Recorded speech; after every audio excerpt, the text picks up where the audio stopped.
class. Today I am here to explain chapter number 4, 8th standard CBSE. The chapter is from geography. Name of the chapter is agriculture, and this would be the second and the last part of this chapter. Today I am going to start from page number 44. We were discussing about major crops. We had discussed rice. Now I am going to start from from wheat. Wheat requires moderate. हम बात कर रहे थे कि कौन सी major food crops हैं या beverage crop हैं. तो वीट जो है, वीट और राइस ये सीरियल क्रॉप हैं और स्टेपल डाइट होती है. वीट जो है उसको मॉडरेट टेम्परेचर चाहिए, यानी कि ना बहुत कम ना बहुत ज़्यादा, और रेनफॉल भी उसको मॉडरेट चाहिए. और लेकिन उसको जब पक जाता है ये हार्वेस्टिंग के टाइम पे, उसको बहुत ज़्यादा अच्छी ब्राइट सनशाइन चाहिए ताकि दाना जो है वो अच्छे तरीके से पका हुआ हो. It thrives best in well drain. ये सबसे अच्छी तरीके से इसको ग्रो किया जा सकता है ऐसी मिट्टी में जो दोमट मिट्टी जिसको बोलते हैं, जो जलोढ़ मिट्टी जो होती है, जो नदियाँ अपने साथ में बहाकर लाती हैं, ऐसी मिट्टी में ये अच्छी तरीके से ग्रो करता है. वीट जो है वो सबसे ज़्यादा ग्रो किया जाता है USA, Canada, Argentina, Russia, Ukraine, Australia और भारत में भी. भारत में इसको विंटर में उगाया जाता है, इसीलिए ये रबी क्रॉप है. मिलेट्स जो यानी कि मोटा अनाज, जिनको कोरस ग्रेन भी कहते हैं, इनको ग्रो किया जाता है कम जो फर्टाइल मिट्टी होती है उसमें, और जो रेतीली मिट्टी होती है सैंडी सॉइल उसमें. It is a Hardy crop that needs low rainfall. ये जो क्रॉप होती हैं इनको कम रेनफॉल चाहिए और हाई से मॉडरेट टेम्परेचर इसको चाहिए, और ना बहुत कम ना बहुत ज़्यादा रेनफॉल चाहिए. ज्वार, बाजरा, रागी, ये सभी चीज़ें इंडिया में ग्रो की जाती हैं. दूसरी जो कंट्रीज़ है जहाँ पर मिलेट जो ग्रो किए जाते हैं, नाइजीरिया है, चाइना है, नाइगर है, इन देशों में ग्रो किए जाते हैं. फिर है मेज़ यानी कि कॉर्न. मेज़ जो है उसको मॉडरेट टेम्परेचर चाहिए, मॉडरेट रेनफॉल चाहिए, बहुत ज़्यादा सनशाइन चाहिए, इसको वेल ड्रेन्ड फर्टाइल सॉइल चाहिए. मेज़ जो है इसको north America, Brazil, China, Russia, Canada, India और मैक्सिको में ग्रो किया जाता है. फिर है कॉटन. कॉटन जो है उसको हाई टेम्परेचर चाहिए, लाइट रेनफॉल चाहिए, 200 इसको लगभग 210 दिन फ्रॉस्ट फ्री बिना कोहरे के ऐसे दिन चाहिए, और ब्राइट सनशाइन चाहिए ताकि जो रुई है वो अच्छे तरीके से खिल के सामने आए. यदि कोहरा पड़ेगा तो ये जो कॉटन बॉल्स होती हैं वो ख़राब हो जाती हैं. इट ग्रो बेस्ट, ये सबसे अच्छे तरीके से ग्रो करता है ब्लैक और एलुवियल सॉइल में. China, USA, India, Pakistan, Brazil, Egypt ये इसके लीडिंग प्रोड्यूसर्स माने जाते हैं इंडिया में, वर्ल्ड में. It is one of the main raw material for the textile industry. ये सबसे ज़्यादा जो सब रॉ मटेरियल जो है कॉटन के इंडस्ट्री के लिए, यही सबसे बड़ा रॉ मटेरियल प्रोवाइड करता है टेक्सटाइल इंडस्ट्री के लिए. फिर है जूट को गोल्डन फाइबर भी कहते हैं. इसको ग्रो किया जाता है एलुवियल सॉइल में. इसको हाई टेम्परेचर चाहिए, हैवी रेनफॉल चाहिए और ह्यूमिड क्लाइमेट चाहिए, नमी वाला मौसम इसको चाहिए. इस क्रॉप को ग्रो किया जाता है ट्रॉपिकल एरियाज़ में. भारत, बांग्लादेश जो है वो इसके लीडिंग प्रोड्यूसर्स माने जाते हैं वर्ल्ड में. कॉफ़ी जो है उसको वार्म और वेट क्लाइमेट चाहिए, and well drain loamy soil इसको चाहिए. Hill slopes are more suitable. Coffee को ग्रो करने के लिए जो हिल स्लोप्स होते हैं वो बहुत अच्छे माने जाते हैं, ताकि जो चाय और कॉफ़ी के जो पौधे होते हैं उनकी जड़ों के अंदर पानी रुकना नहीं चाहिए, इसीलिए कहा जाता है ना वेल ड्रेन्ड. और जो पहाड़ों वाली जो मिट्टी होती है तो उसमें जो पानी है वो उनकी जड़ों में रुकता नहीं है, निकल जाता है. ब्राज़ील जो है वो लीडिंग प्रोड्यूसर माना जाता है, उसके बाद कोलंबिया और उसके बाद भारत की बारी आती है. फिर है टी जो है वो बेवरेज क्रॉप है, पेय फसल है. इसको ग्रो किया जाता है प्लांटेशंस में, इसके बड़े बड़े बागान लगाए जाते हैं. इसको कूल क्लाइमेट चाहिए और वेल डिस्ट्रीब्यूटेड हाई रेनफॉल चाहिए, अच्छे तरीके से ज़्यादा रेनफॉल चाहिए इसको, और पूरा साल, ताकि इसकी जो नई पत्तियां हैं वो अच्छे तरीके से खिल के सामने आए. And it needs well drain loamy soil and gentle slope. और ढलान वाले एरियाज़ में इसको उगाया जाता है. लेबर बहुत ज़्यादा रिक्वायरमेंट होती है यहाँ पर, क्योंकि पत्तियों को हाथों से ही चुना जाता है. कीनिया, इंडिया, चाइना, श्रीलंका में produce the best quality of T in the world. फिर है एग्रीकल्चर डेवलपमेंट, यानी कि एग्रीकल्चर की डेवलपमेंट कैसे होती है. एग्रीकल्चर डेवलपमेंट का मतलब है कि वो जो एफर्ट लगाए जाते हैं ताकि फार्म प्रोडक्शन बढ़ जाए, ताकि बढ़ती हुई जो पॉपुलेशन है उसकी ज़रूरतों को पूरा किया जा सके। इसको अचीव करने के लिए बहुत अलग अलग तरीके हो सकते हैं कि हम क्रॉप्ड एरिया की जितने परसेंट एरिया में हम फसलों को ग्रो कर रहे हैं उस एरिया को हम बढ़ा सकते हैं, या फिर हम एक साल में कितनी फसलों को नंबर ऑफ़ क्रॉप कितनी उगा रहे हैं। और इसके साथ साथ हम इरिगेशन फैसिलिटीज़ को इम्प्रूव कर सकते हैं, अच्छे तरीके से फर्टिलाइजर्स हम यूज़ कर सकते हैं। HYV high yielding variety of seeds, इसका मतलब क्या है कि ऐसे बीजों का इस्तेमाल करना बोने के लिए जिसका जो ज़्यादा पैदावार करें। मैकेनाइजेशन ऑफ एग्रीकल्चर की खेती बाड़ी में हम ज़्यादा से ज़्यादा मशीनों का इस्तेमाल करें। ये भी कुछ दूसरे एस्पेक्ट हैं एग्रीकल्चर डेवलपमेंट के। मीन्स एग्रीकल्चर डेवलपमेंट का मतलब है कि हम वो सारी कोशिशें करें कि हम फार्म से जो प्रोडक्शन है वो ज़्यादा इंक्रीज़ कर सकें। The ultimate aim of agriculture development to increase food security, जो अल्टीमेट मकसद है एग्रीकल्चर डेवलपमेंट का वो ये है कि ताकि फूड सिक्योरिटी इंश्योर हो जाए। फूड सिक्योरिटी का मतलब ये है कि सभी लोगों को, जितनी भी पॉपुलेशन है उन सभी पॉपुलेशन को अच्छी मात्रा में सही तरीके से खाने पीने की जो चीज़ें हैं, जो न्यूट्रिशियस जो चीज़ें हैं उनकी ज़रूरतों को, उनकी डाइटरी नीड्स को पूरा किया जा सके एंड सभी लोग अच्छी और हेल्दी लाइफ जी सकें। Agriculture has developed at different places in different parts of the world.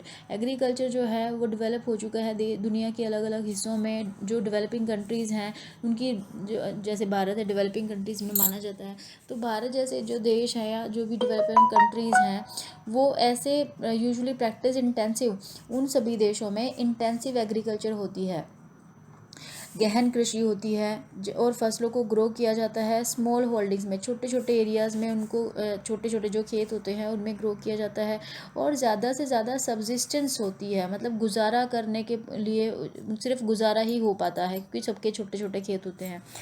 Larger holdings are more suitable, और अगर देखा जाए कनाडा है, USA है और ऑस्ट्रेलिया जो जैसे जो देश हैं वहाँ पर बड़े खेतों पर खेतीबाड़ी की जाती है जो कि ज़्यादा सुटेबल मानी जाती है कमर्शियल एग्रीकल्चर के लिए। With the help of 2 cases, यहाँ पर 2 केस स्टडीज़ दी गई हैं, एक भारत का है और दूसरा USA से लिया गया है। अब इन दोनों को हम पढ़ के जानने की कोशिश करेंगे दोनों में क्या डिफरेंस है। A farm in India, Bharat में जो एक खेत का दिया गया है। There is a very small village Adilabad, एक छोटा सा गांव है आदिलाबाद, गाज़ीपुर डिस्ट्रिक्ट है उत्तर प्रदेश का। वहाँ पर मुन्ना लाल जो है वो एक छोटा सा फार्मर है जो काम करता है, उसका एक छोटा सा खेत है 1.5 हेक्टेयर का। इस हाउस, उसका जो घर है वो गांव मेन विलेज में है। वो HYV सीड्स खरीदता है मार्केट में एंड फ्रॉम द मार्केट, हर साल जो है मार्केट से वो HYV सीड्स खरीदता है, बीज खरीदता है। उसकी ज़मीन फर्टाइल है और वो साल में कम से कम 2 फसलें उगा सकता है जो कि नॉर्मली व्हीट और राइस ही होते हैं, दालें होती हैं। Farmer takes advice of his friend and elders as well as government agriculture officers regarding farming practices. जो फार्मर है वो अपने फ्रेंड्स से और जो भी बड़े बूढ़े होते हैं, यहाँ तक कि गवर्नमेंट को जो एग्रीकल्चर ऑफिसर्स होते हैं उन सभी से एडवाइस लेता है कि किस तरीके से फार्मिंग प्रैक्टिस करनी चाहिए। वो एक ट्रैक्टर भी लेता है रेंट पर ताकि खेत में जो प्लोइंग का काम है वो किया जा सके। दो सम ऑफ हिज फ्रेंड्स स्टिल, हालांकि उसके कुछ ऐसे भी दोस्त हैं जो अभी भी ट्रेडिशनल मेथड यूज़ करते हैं, जो बैल का इस्तेमाल करते हैं हल चलाने के लिए। देयर इज़ ए ट्यूबवेल, वहाँ पर एक पास में एक ट्यूबवेल भी है जिससे वो इरिगेट करता है अपने खेत को। मुन्ना लाल जो है उसके पास 2 बफेलोज़ हैं, कुछ मुर्गियां भी हैं। वो दूध बेचता है कोऑपरेटिव स्टोर पर, और he is a member of, और वो एक मेंबर भी है कोऑपरेटिव सोसाइटी का जो उसको एडवाइस भी देता है कि अपने पशुओं को किस तरीके से चारा खिलाना चाहिए, सेफ्टी मेजर्स क्या अपनाने चाहिए, अपने जो लाइफ स्टॉक है उसके पास जो पशु हैं उनको किस तरीके से उनकी हेल्थ का ध्यान रखना चाहिए। और all these members of the family help him in various, उसके जो परिवार के सदस्य हैं वो उसको खेत के सारे काम करने के लिए उसकी हेल्प करते हैं। कुछ समटाइम्स ही कई बार ऐसा भी होता है कि वो लोन लेता है बैंक से, या जो एग्रीकल्चर कोऑपरेटिव सोसाइटी है HYV सीड खरीदने के लिए, और जो दूसरे इनपुट्स हैं उनको खरीदने के लिए उसको लोन भी लेना पड़ता है। ही सेल्स हीज प्रोड्यूस, जो भी फिर बाद में पूरा साल ख़त्म होने के बाद जब हार्वेस्टिंग सीजन ख़त्म हो जाता है, जो भी प्रोडक्शन हुआ है वो उसको मंडी में जाकर बेचता है। Since majority of the farmers do not have lack storage, क्योंकि गाँव के जो भी फार्मर्स हैं उनके पास स्टोरेज फैसिलिटीज़ नहीं है, और जिसकी वजह से वो स्टोर नहीं कर पाते हैं अपने प्रोडक्शन को, तो जो भी प्रोड्यूस हुआ है उसको उनको बेचना ही पड़ता है। And market is when the market is not favourable to them, कि जब मार्केट इज़ नॉट फेवरेबल का मतलब है कि जब फसलों के दाम बहुत ज़्यादा अच्छे नहीं भी होते हैं तब भी उनको बेचना ही पड़ता है, क्योंकि उनके पास कोई अल्टरनेट ऑप्शन नहीं है, और स्टोर करके कहाँ रखेंगे। In recent year the government has taken some steps to develop storage facilities, सरकार ने रिसेंटली कुछ कदम उठाए हैं ताकि गांव देहात में स्टोरेज फैसिलिटीज़ बढ़ाई जा सकें। ये तो थी इंडिया की बात, कि इंडिया में नॉर्मली जो एक स्मॉल फार्मर होता है वो किस तरीके से खेती बाड़ी करता है। अब है ए फार्म इन यूएसए में एक फार्म जो है वहाँ पे एवरेज जो साइज़ होता है वो बहुत बड़ा होता है than an Indian farm. A typical farm size USA is about 250 hectares. एक जो नॉर्मल टिपिकल खेत का जो साइज़ होता है यूएसए में वो लगभग 250 हेक्टेयर होता है, जबकि भारत में कितना था 1.5 hectare. A farmer generally resides, वहाँ पर जो फार्मर होता है वो नॉर्मली अपने खेत में ही रहता है, और कुछ मेजर क्रॉप्स जो है उनको उगाया जाता है, वो है कॉर्न है, सोयाबीन है, वीट है, कॉटन है, शुगर बीट। और यहाँ पर एक फार्मर का नाम दिया गया है जो हेरॉन। तो ये जो फार्मर है ये मिड वेस्ट यूएसए में रहता है, और लोवा स्टेट ओन्स अबाउट इन, और लगभग इसके पास 300 हेक्टेयर्स की ज़मीन है। ही ग्रोज, उनमें वो कॉर्न उगाता है, and making sure the soil and water resources meet the needs of the, और ये भी ध्यान रखता है कि जो मिट्टी है और जो पानी है ये सभी चीज़ें जो है जो क्रॉप वो उगा रहा है उसकी ज़रूरतों को पूरा करने के लिए काफ़ी हो।